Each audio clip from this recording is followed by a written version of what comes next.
좋은 것을 주는 그리스도인. 아멘. 자, 우리 옆에 계신 분 또 앞뒤에 계신 분들에게 말씀하세요. 당신은 좋은 것을 주는 그리스도인입니다. 시작. 그러시죠?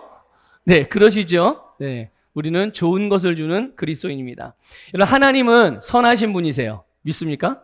네, 하나님은 좋으신 하나님이십니다. 그래서 이 선하고 좋으신 하나님께서 당신의 그 하나님의 본성, 그 선하고 좋으신 그 본성, 또 그 성품을 따라서 하나님의 가장 소중한 독생자 예수님을 우리에게 보내주셨어요. 믿습니까? 네. 그래서 오늘 저와 여러분을 위해서 보내주신 겁니다. 다른 걸 위해서 보내주신 게 아니에요. 하나님은 당신의 가장 소중하신 독생자 예수 그리스도를 저와 여러분을 위해서 이 땅에 보내주셨고요. 모든 사람을 위해서 보내주신 줄 믿습니다. 그럼 이 땅에 오신 예수님은 어땠을까요? 이 땅에 오신 예수님께서 역시 마찬가지로 당신의 모든 좋은 것을 우리에게 주셨어요. 그래서 예수님은 당신의 몸을 우리에게 내어주셨죠. 당신의 피도 우리에게 내어주셨죠. 그리고 그분의 물도 우리를 위해서 쏟으셨죠. 그분의 생명도 주셨습니다. 그런데요, 이런 것만 주신 게 아니에요. 여러분, 예수님 안에 무엇이 있습니까? 예수님 안에 우리가 이 땅에서 필요로 하는 모든 것이 있거든요. 생명도 예수님 안에 있고, 여러분, 평안도 예수님 안에 있고, 의도 예수님 안에 있습니다. 치유도, 건강도 예수님 안에 있어요. 또 부요와 형통도 예수님 안에 있죠. 승리도 예수님 안에 있는 줄 믿습니다. 모든 성공도 예수님 안에 있는 줄 믿습니다. 그런데 그것을 예수님이 우리에게 주셨습니다. 믿습니까? 네, 예수님이 이렇게 모든, 그런데요, 예수님만 그러신가요? 이 땅에 오신 성령님, 우리에게 임하신 성령님은요? 성령님도 마찬가지죠. 성령님도 당신의 권능을 우리에게 주셔서 우리로 하여금 예수 그리스도의 증인으로서 예수님과 같은 삶을 살게 해주신 줄 믿으시길 바랍니다. 이렇게 삼위일체 하나님께서 정말 진짜 참으로 예수님의 표현대로면 진실로 예, 진정으로 좋으시고 선하신 하나님이십니다. 하나님은 정말 그런 분이세요. 자, 그러면 여러분, 우리의 아버지 되신 하나님이 그런 분이시라면 오늘 예수 그리스도를 믿는 자들은 어떻습니까? 하나님의 자녀들은 여러분 어떻습니까? 여러분, 예수 그리스도 안에서 예수님의 어떠하심 안에서 우리 자신을 보시기를 바랍니다. 여러분, 거듭난 여러분을 보셔야 해요. 어디에서요? 누군가에게 들려줘서 하는 얘기가 아니라 예수 그리스도 안에서.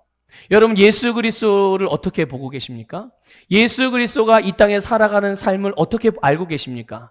예수님 안에 가지고 계신 것이 무엇인지 여러분 그 가운데서 어떤 걸 보고 계십니까?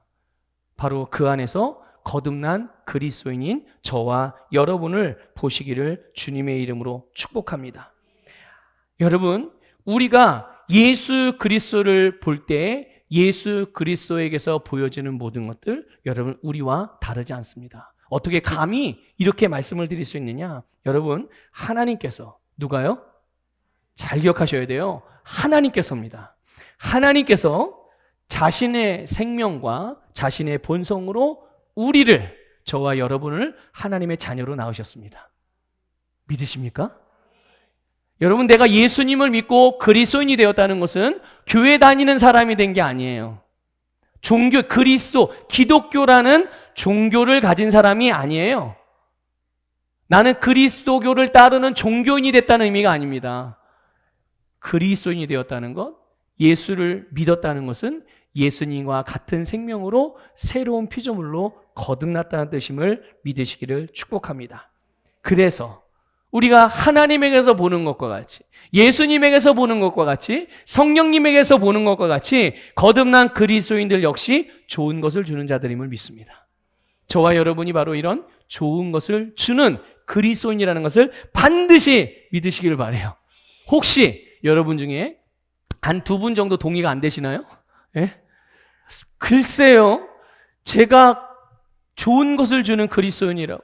아니, 옆에 계신 김 집사님이 좋은 거를 주는 그리스도인이라고요? 이게 동의가 안 될 수도 있죠. 내가 그런 사람이라는 게 잘 믿어지지 않을 수 있어요.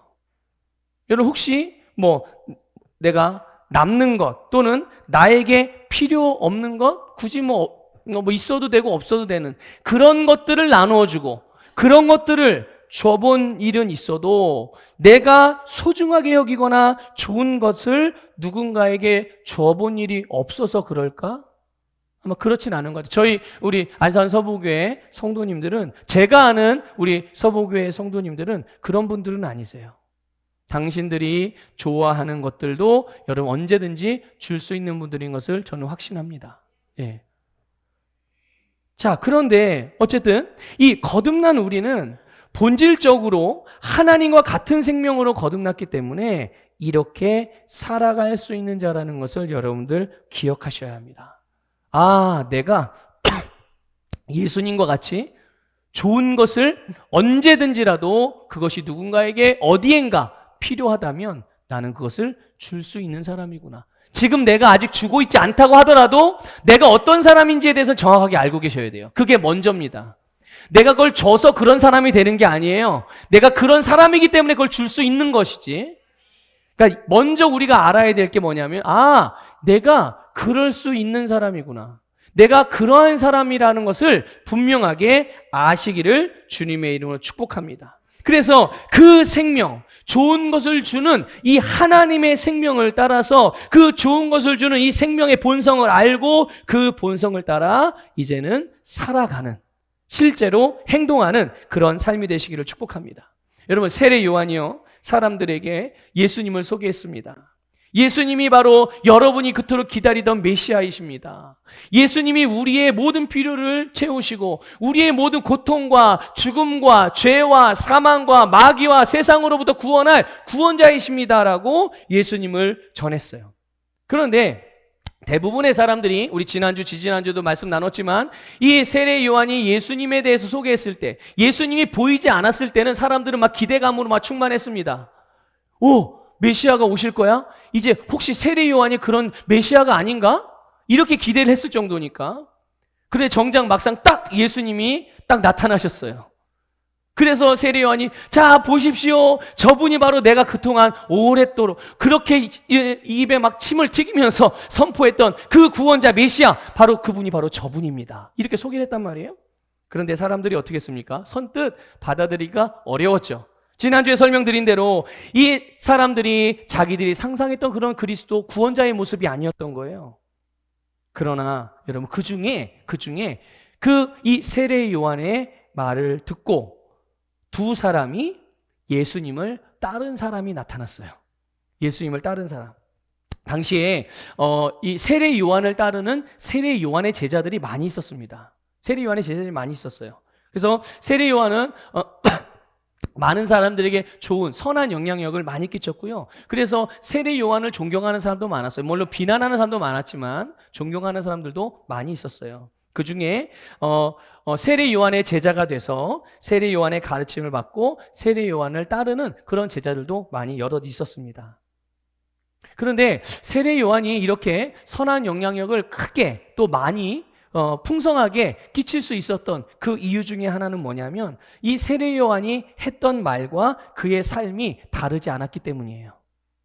하는 말과 그가 가르치는 가르침과 그의 삶이 똑같았다는 얘기입니다. 그가 가르치는 내용들, 또 설교하는 내용들, 또 양육을 하면서 나눴던 여러 가지 말들, 그게 실제로 세례 요한의 삶이었어요. 그러니까 삶을 나눈 거죠, 자기 제자들에게. 또 이 세례 요한이 추구하는 바라든지 또 앞으로 할 여러 가지 계획들, 또 말하는 내용, 삶의 모습이 다르지 않았기 때문에 이 많은 사람들은 이 세례 요한을 신뢰할 수가 있었어요. 저 사람은 다른 사람이구나. 저 사람의 말이라면 내가 따를 수 있겠구나. 이렇게 좋은 영향력을 미쳤죠. 그런데 세례 요한은 단 한 번도 자기의 그 영향력을 좀 이렇게 넓혀보려고 시도했던 적은 단 한 번도 없습니다. 그런 의도나 그런 목적을 가지고 사람들에게 좋은 평판을 얻기 위해서 그 좋은 인상을 심어주기 위해서 애썼던 것은 단 1도 없었어요. 단지 이 세례 요한은 오직 예수님을 전하는 일, 예수님이 누구인지를 전파하고 그 사람들이 예수님이 딱 왔을 때 사람들이 알아볼 수 있도록, 그분을 영접할 수 있도록, 그분의 말씀을 받아들이고 믿을 수 있도록 준비시키는 그 일만을 위해서 세례 요한은 계속 그런 일들을 했던 것이죠. 그래서 그 일을 하기 위해서 이 세례 요한은 자기의 개인적인 이익이라든지 유익이라든지 인기, 평판 이런 것들을 조금도 개의치 않았어요. 다시 말씀을 드리면 세례 요한은 사람들을 절대로 의지하지 않았다는 사실입니다. 세례 요한은 돈도 의지하지 않았어요. 오직 자기를 세상에 보내시고 자기에게 그 일을 하라고 맡겨주신 하나님만 바라봤다는 것을 믿으시길 바랍니다. 여러분, 그래서 세례 요한은 자기가 하는 사역에 항상 담대하고 당당할 수가 있었어요. 여러분, 이게 우리가 그리스도인으로서 이 세상 가운데서 담대하게 살아갈 수 있는 이유이기도 하고 힘이기도 하다는 것을 아셔야 됩니다. 여러분, 사람을 의지한다든지 돈을 의지한다든지 권력을 의지한다든지 주님이 아닌 다른 것들 가운데 내 마음이 기울어져 있거나 그것들에 영향을 받게 되면 당연히 그것의 눈치를 살피게 돼요. 좀 제가 목회자이지만 이런 말씀을 드려서 좀 죄송하긴 하지만 어떤 목회자들은 성도들의 일부 특정 성도들을 이렇게 의지를 해요. 그분이 없으면 목회를 마치 못할 것처럼 여기는 분들도 가끔 있습니다. 아주 드물게. 그러다가 그분이 뭐가 문제가 생기거나 그 성도님이 어떤 갈등을 일으키거나 아니면 그 성도님이 사정상 어떤 이유 때문에 교회를 다른 곳으로 옮긴다든지 그러면 그렇게 상심하고 낙심하고 마치 목회를 더 이상 못하겠다 이런 말까지 하는 분들 저 여럿 봤거든요. 왜 그럴까요? 그분이 잘못됐다는 걸 말씀드리는 게 아니에요. 종류만 다르지 주님이 아닌 다른 것에 마음이 기울어지면 그것을 살피게 돼 있어요. 그 영향을 받을 수밖에 없어요. 그럼 어떤 일이 벌어집니까? 영향 좀 받을 수도 있지 뭐. 그렇죠? 영향 받을 수도 있어요. 그게 내 인생에 큰 문제거리가 될 건 없습니다. 없을 수도 있어요. 근데 중요한 건 진짜 큰 문제는 뭘까요? 주님이 나에게 하라고 하니 그 일을 하기가 어려워진다는 겁니다. 생각해 보세요, 여러분. 만약에 여러분의 담임 목사인 제가 특정 성도의 말에 이리 휘둘리고 저리 휘둘려요. 그래서 그 사람이 잘해주면 목회할 수 있겠다. 그 사람 잘 못해주면 내가 나 도저히 목회 힘들어서 못하겠다. 이런 목회자라면 여러분은 믿고 따를 수 있겠습니까? 제가 성도라면 그런 목회자 저는 안 따릅니다. 여러분 따르시면 안 돼요. 따르시면 안 됩니다. 그러면. 근데 목회자만 그럴까요? 아니에요. 똑같이 그리스도인이잖아요, 우리 모두가. 그렇죠? 그리스도인은 하나님께서 우리에게 하라고 하신 일들, 주님이 우리에게 주신 사명, 주님이 우리를 부르신 부르심을 이루는 데 있어서 방해가 될 만한 것들은 여러분 절대로 마음을 주지 마셔야 합니다. 그것을 의지하지 마세요. 주님을 의지하시고 주님이 나에게 하라고 하신 그 일들에 대해서 여러분 완수하는 성도들이 되시기를 주님의 이름으로 축복합니다. 이것이 바로 예수 그리스도를 주님으로 모시고 사는 그리스도인의 삶인 거예요. 우리 사도 바울의 고백을 우리의 고백으로 좀 같이 해봤으면 좋겠어요. 로마서 14장 8절이에요. 같이 읽어보겠습니다. 시작. 우리가 살아도 주를 위하여 살고 죽어도 주를 위하여 죽으니 그러므로 사나 죽으나 우리가 주의 것이로다. 아멘. 여러분, 사나 죽으나 저와 여러분은 누구의 것입니까? 정말 그렇게 믿으십니까? 정말 그렇게 확신하십니까? 어떤 분이 그러더라고요. 김원하 목사님은 엄청 뭐든지 이렇게 말씀을 하면 엄청 확신 있게 저렇게 그냥 막 크게 큰 소리 뻥뻥 치면서 한다고.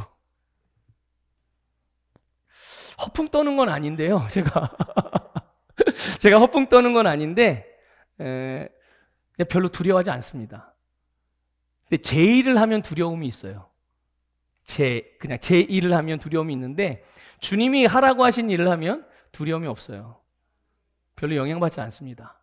그런데 제 일을 하면 좀 영향을 받아요. 혹시 제가 제 일을 하려고 할 때 옆에서 너무 뭐라 그러지 마세요. 그러면 쫄아가지 못합니다. 자, 어쨌든 여러분, 주님이 여러분에게 하라고 하신 일에 대해서 어떤 것도 방해받거나 제한받지 않도록 여러분 담대하게 살아가시기를 축복합니다. 여러분 36절을 보면 세례 요한이 예수님을 하나님의 어린 양이라고 소개해요. 그리고 사람들을 향하여, 특히 이제 제자들을 향하여서, 자기의 제자들이에요. 세례와 자기 제자들을 향해서 예수님에게 주목하라고 그렇게 이야기를 합니다. 자, 봐라. 하나님의 어린 양이다. 봐라. 이렇게 소개를 해요. 그때 세례 요한의 제자 중에 두 사람이 그 예수님을 바라보고 예수님을 실제로 따라가 버렸어요. 그게 누구냐면 안드레하고 요한입니다. 이 두 사람이. 여러분, 예수님의 12제자 중에 안드레, 그리고 사도 요한. 지금 이 요한, 지금 얘기하는 거는 세례 요한이고, 요한복음을 기록한 바로 그 사도 요한을 말하는 거예요.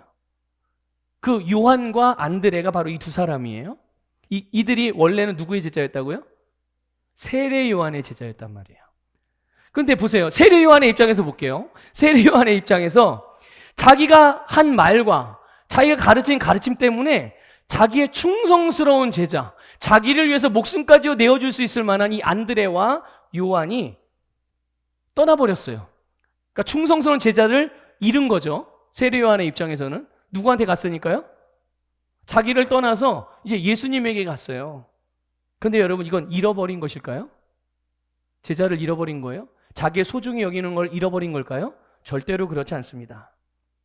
세례 요한에게 있어서 가장 좋은 것을, 가장 소중한 것을 내어드린 거예요. 누구에게? 누구에게요? 네, 예수님에게요. 안드레와 요한에게는, 이 안드레와 요한에게는 이 세례 요한이 누구를 주었습니까? 예수님을 줬어요. 복음을 줬다는 얘기예요.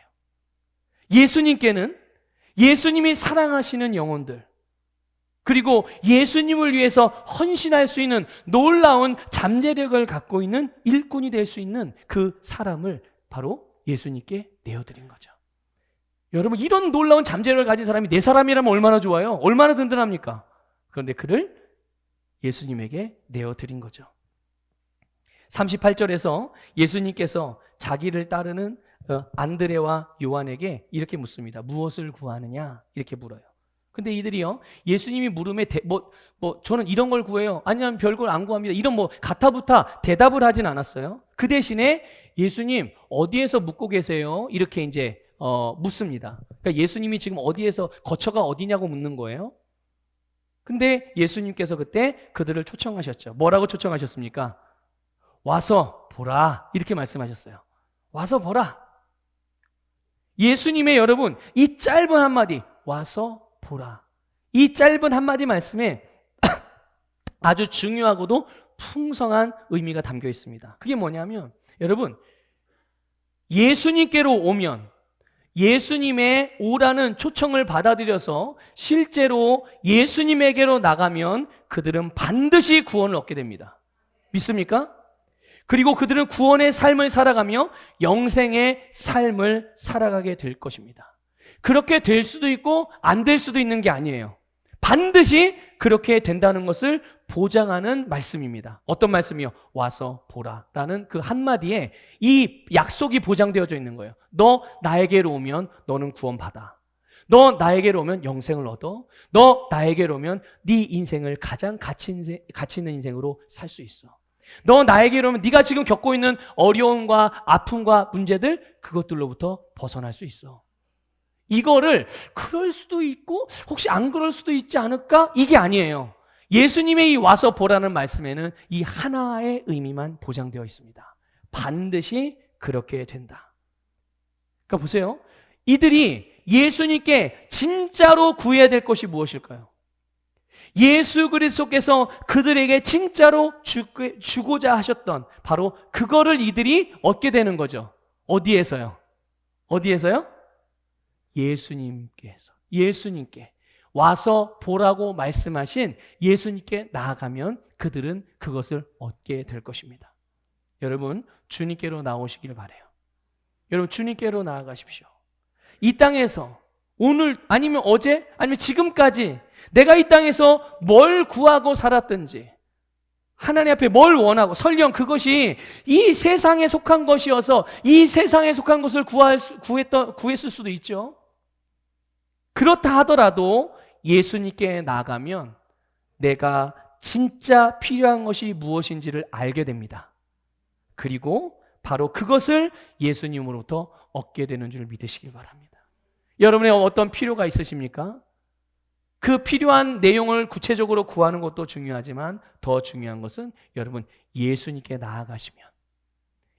나아가시면 우리의 모든 필요의 근원이 되신 예수님으로부터 여러분의 진짜 필요를 얻게 되는 줄 믿으시길 바랍니다. 이 두 사람이요, 예수님께서 머물고 계신 곳에 갔어요. 그리고 거기에 진짜 보고 함께 거했습니다. 그들은 거기에서 예수님을 봤어요. 예수님의 말씀을 들었습니다. 그리고 예수님과 함께 식사하고 먹고 마셨습니다. 예수님과 함께 잠들었고요. 예수님과 함께 일어났어요. 그리고 예수님과 함께 지냈어요. 누가요? 이 예전에 세례 요한의 제자였던 이 안드레와 요한이요. 요한이 놀랍게도요, 이 안드레도 자기가 보고 듣고 배운 대로 합니다. 이 안드레가요, 자기가 듣고 보고 배운 대로 해요. 여러분 41절 볼까요? 41절 같이 읽어보겠습니다. 41절입니다. 시작. 그가 먼저 자기의 형제 시몬을 찾아 말하되 우리가 메시아를 만났다 하고, 메시아는 번역하면 그리스도라. 아멘. 여러분 안드레가 자기의 형에게 찾아갔어요. 그 형이 누구였어요? 그 형이 바로 베드로입니다. 베드로. 여러분 잘 알고 있는 베드로. 안드레의 형이에요. 이 베드로에게 찾아갔어요. 자기 형에게 찾아가서 안드레가 베드로에게 가서 뭐 했을까요? 뭐 했습니까? 내가 메시아를 만났어. 이런 거예요. 형, 내가 메시아를 만났어. 이렇게 얘기한 거예요. 그리고 그 베드로의 손을 이끌고 메시아 앞으로 데리고 갑니다. 메시아이신 예수님 앞으로 데리고 왔고, 나중에 베드로는 어떻게 되죠? 예수님의 제자가 되는데 그냥 제자가 아니에요. 수제자가 됩니다. 예? 예수님의 수제자가 돼요.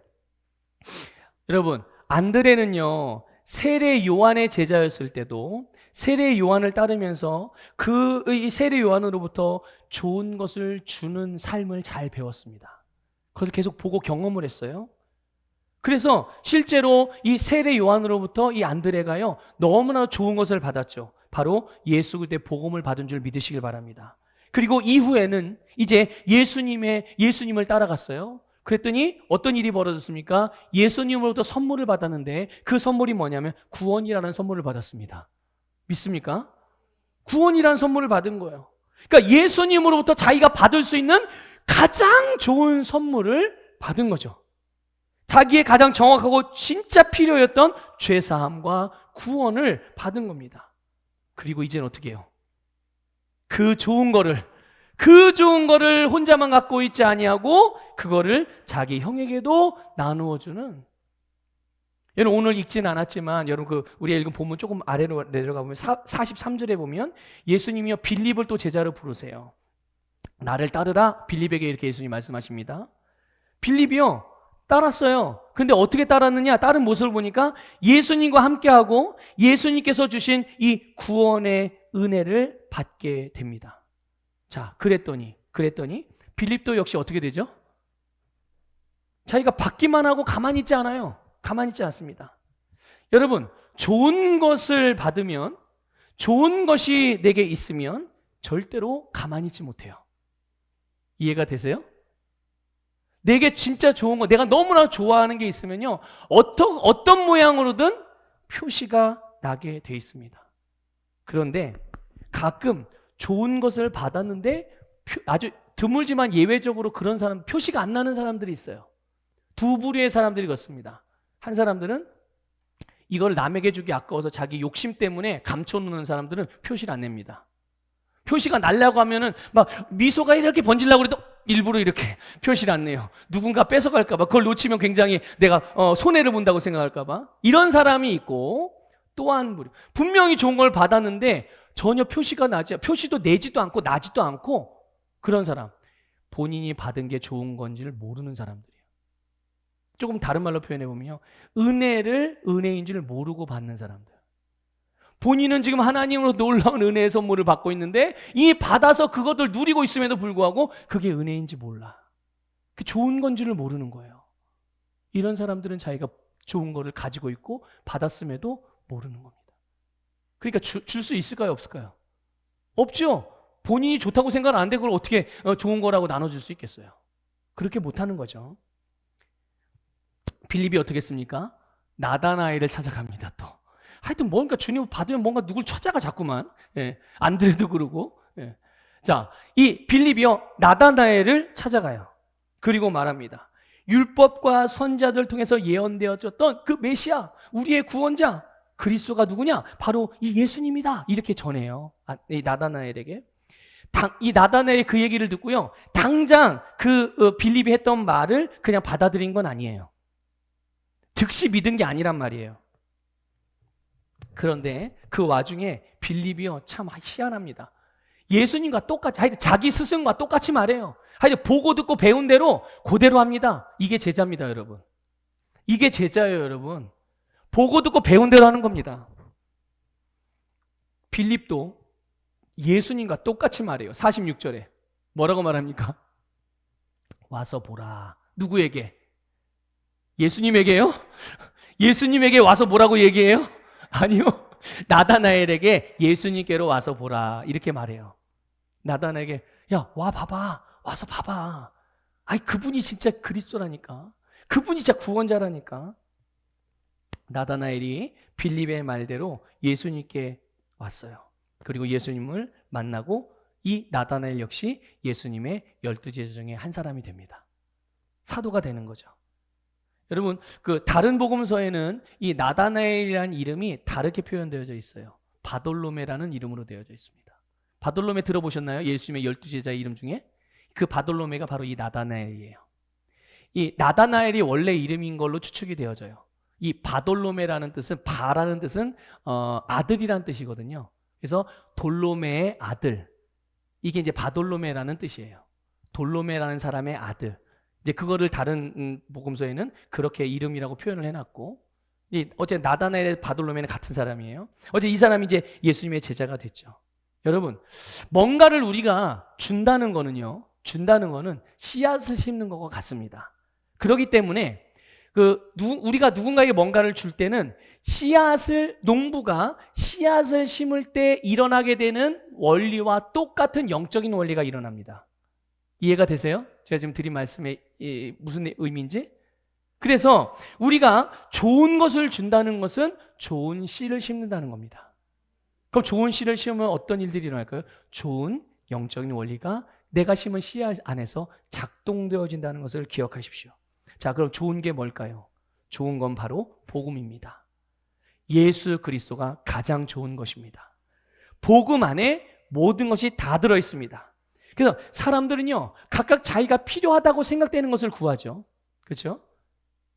그리고 그것을 찾습니다. 그것을 얻기 위해서 여기저기 이 모양 저 모양 두드리고 노력하고 애씁니다. 그런데 그 모든 것들이 오는 근원, 그게 무엇일까요?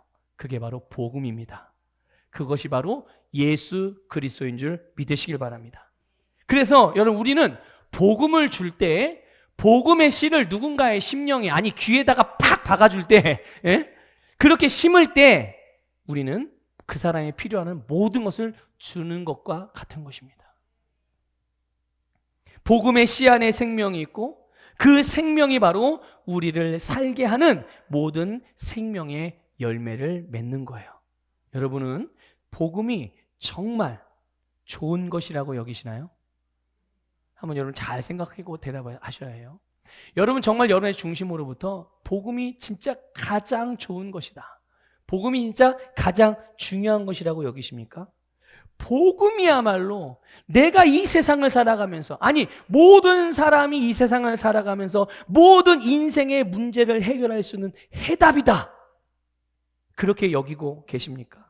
복음이 가장 중요하고 복음이 가장 좋은 것이라고 내 심령 안에서 믿고 있느냐는 질문입니다. 자, 그렇다면 그렇게 중요하고 좋아하는 복음을 얼마나 내가 삶에서 말하고 살아가고 나타내고 살아가고 그것들 소개하며 살아가고 있어요. 한번 여러분 생각해 보세요.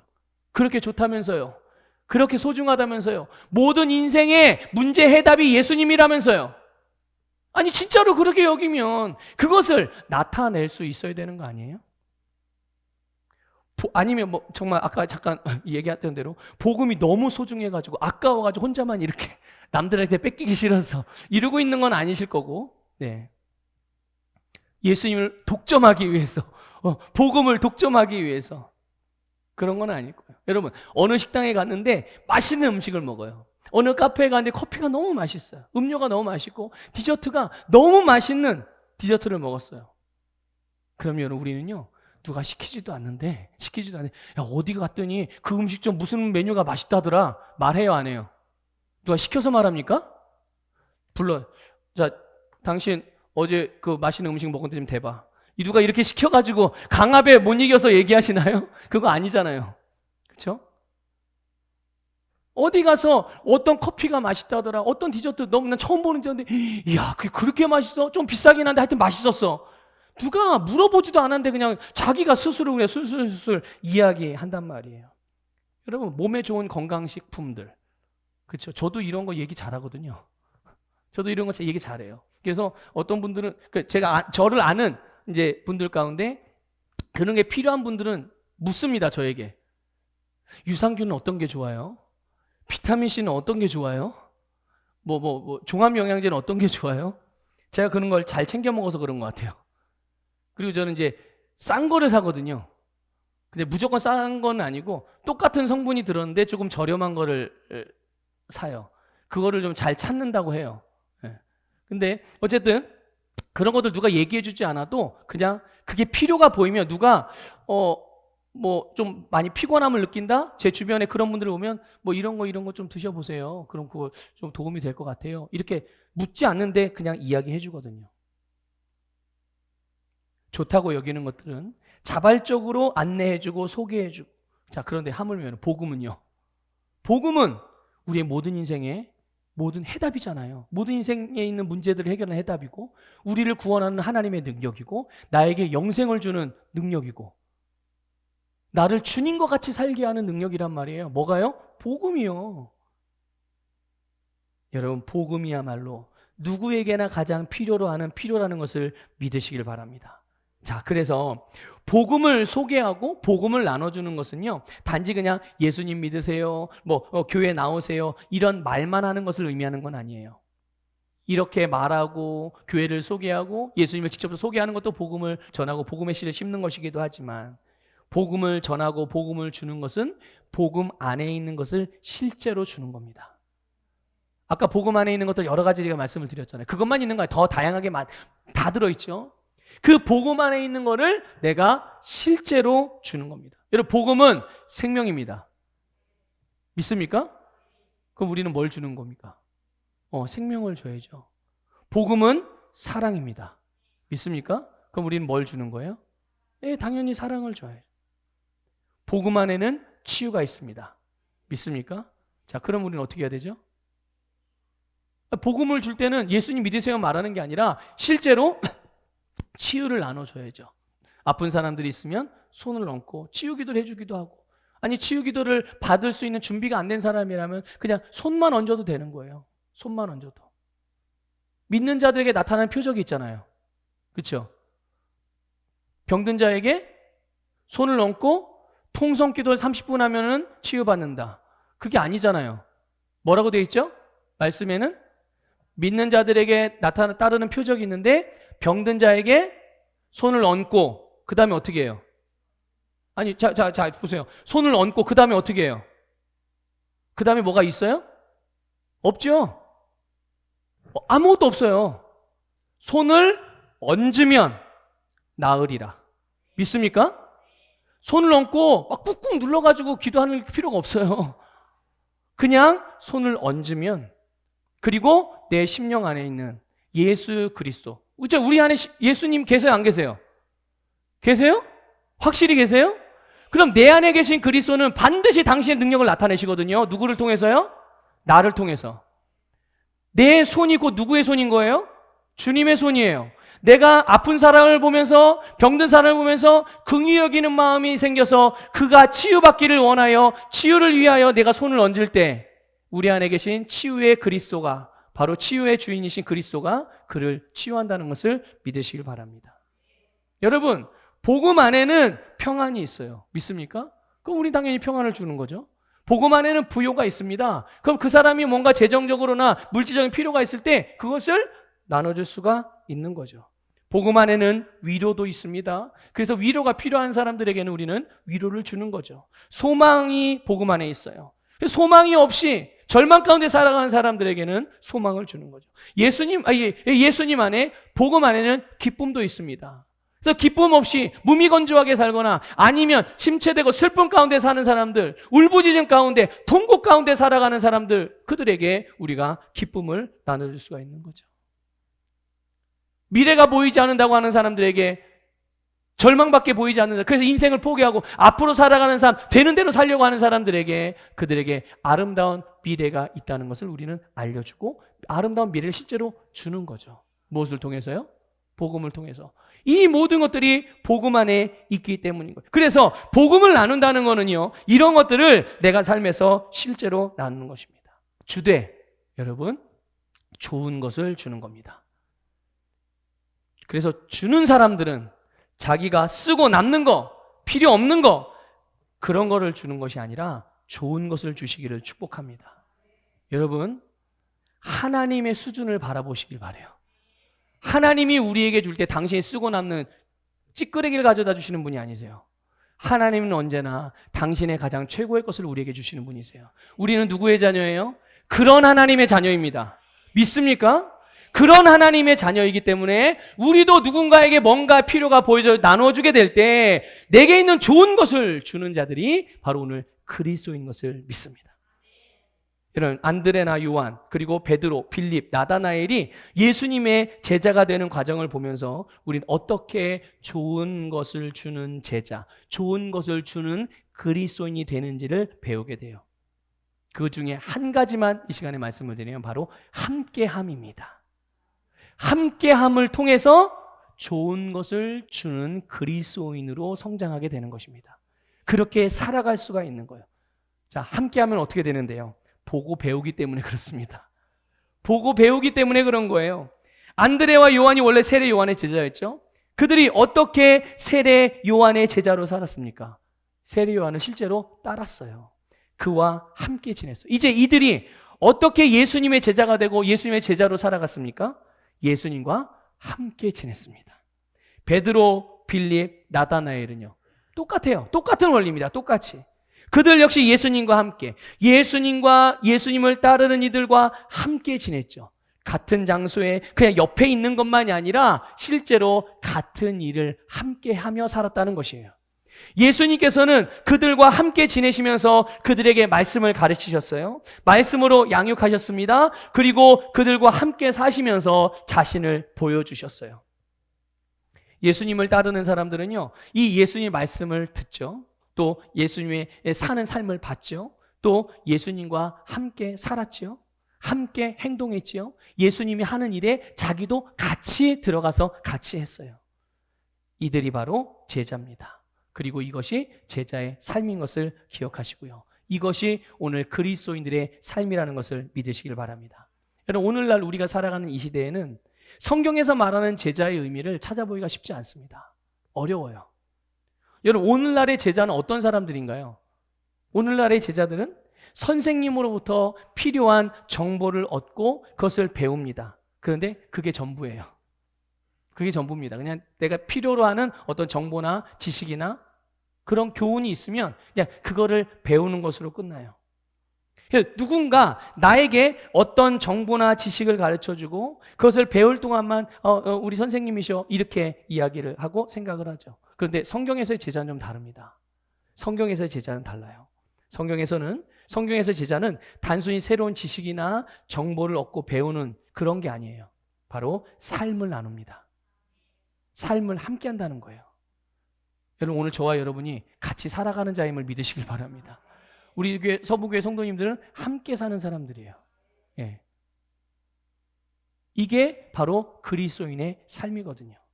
그래서 삶을 나누면서 제자는 자기의 스승을 닮아갑니다. 주님과 함께 살면 누굴 닮아가요? 좀 반대로 이야기해 볼까요? 마귀와 함께 살면 누굴 닮아갈까요? 네. 우리는 누구와 함께 살죠? 네, 우리는 주님과 함께 살아요. 당연히 주님의 자녀인데 주님과 함께 살아야지. 어느 부모를 찾아갑니까? 자기 부모 놔두고. 그렇죠? 예. 그럴 수 없는 거예요. 그래서 자기의 스승을 닮아가고 자기 스승의 가르침을 받고 또 자기의 스승의 삶을 이어서 살아갑니다. 이게 중요해요. 그래서 주님의 일에 자기를 결부시켜서 주님의 일을 자기의 일로 여기면서 주님과 같은 삶을 사는 사람, 이들이 바로 제자인 줄 믿으시길 바랍니다. 우리가 그리스도인으로 살아가는 것은요, 하나님의 거듭난 자녀로서 이 땅에서 살아간다는 것은 어떤 천국 가는 방법을 알고 어떤 그 정보를 얻고 이 땅에서 부자가 되고 어떻게 하면 건강하게 살고 어떻게 하면 의미 있는 삶을 살고 어떻게 하면 성공적인 삶을 살기 위한 어떤 지식이나 정보를 배우고 얻고 이것을 목적으로 하는 게 아니죠. 우리가 그리스도인을 살아간다는 것은 우리는 우리의 주님 대신 예수님과 더불어서 삽니다. 그분과 함께 살고 그분을 따르는 이들과 또 함께 사는 것이 우리가 이 땅에서 그리스도인으로 살아가는 삶인 줄 믿습니다. 그런데 놀라운 거는요, 바로 그 안에서 성장하며 온전해진다는 것을 기억하시길 바라요. 이거 굉장히 중요한 부분입니다. 여러분, 그리스도인들이 주님께서 왜 교회를 주님의 몸이라고 비유하셨는지를 아셔야 돼요.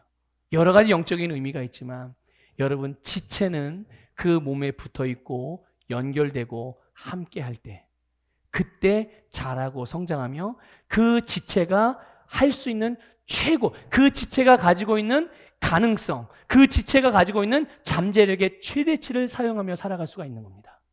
언제요? 지체는 몸에 붙어서 연결되어져 있을 때, 그때야 비로소.